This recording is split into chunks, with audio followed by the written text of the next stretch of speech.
Pokko and the Drum by Matthew Forsyth.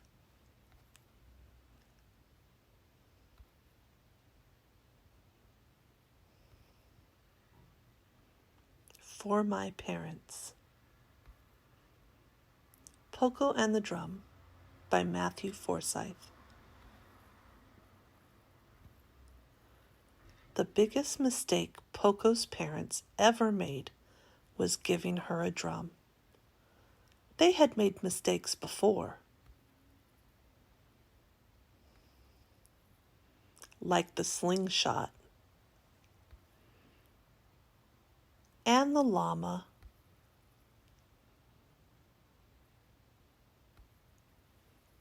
and the balloon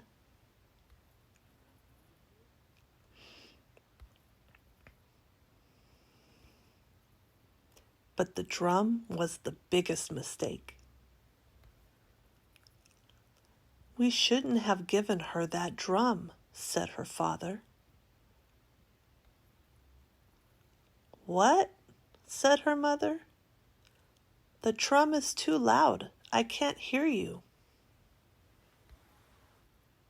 The drum was a big mistake, said her father.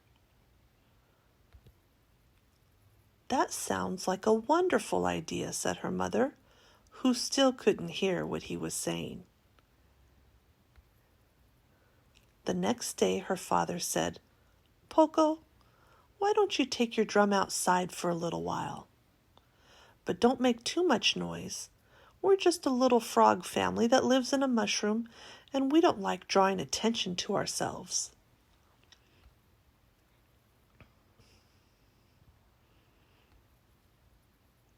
Pokko agreed, and she set out as quietly as she could.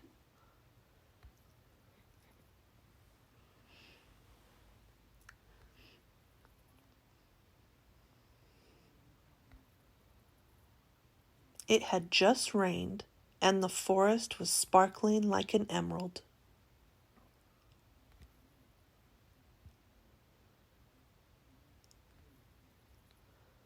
And it was very quiet.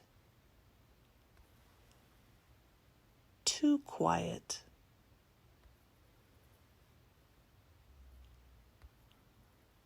Pokko started tapping on her drum just to keep herself company. But something stirred behind her.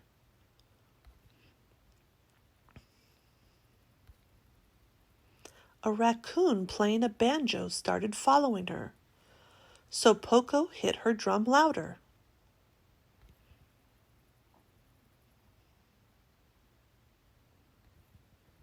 And then a rabbit playing a trumpet started following them, but Pokko kept playing her drum.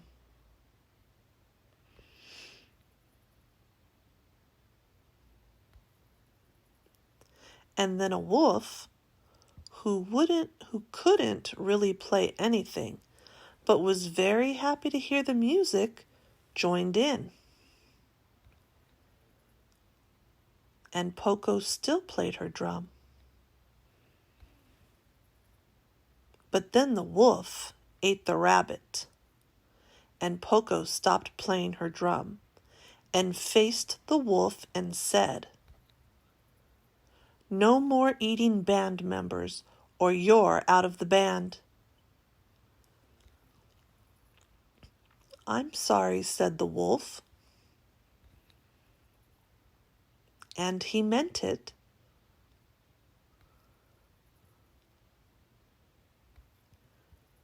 And then they all started playing again, and soon there was a crowd of animals playing instruments.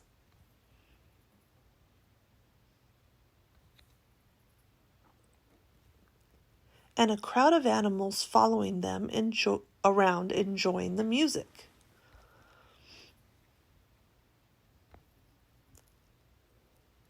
And they were all following Pokko. Pokko, your dinner is ready, shouted her father. No one answered, but he could hear music in the distance. And the music grew louder.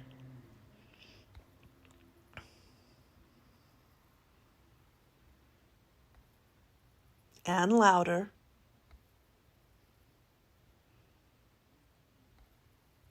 until the crowd swept through the house and carried Poko's parents off into the woods. "Oh no," said her father. "Oh dear," said her mother. "I think that's Pokko down in front," said her father. "And you know what?" "What?" said her mother, who was just getting to the best part of her book. "I think she's pretty good."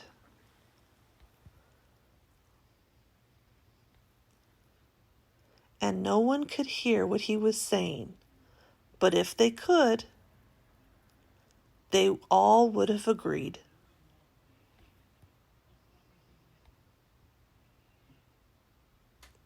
A story about art and persistence, and a family of frogs that lives in a mushroom.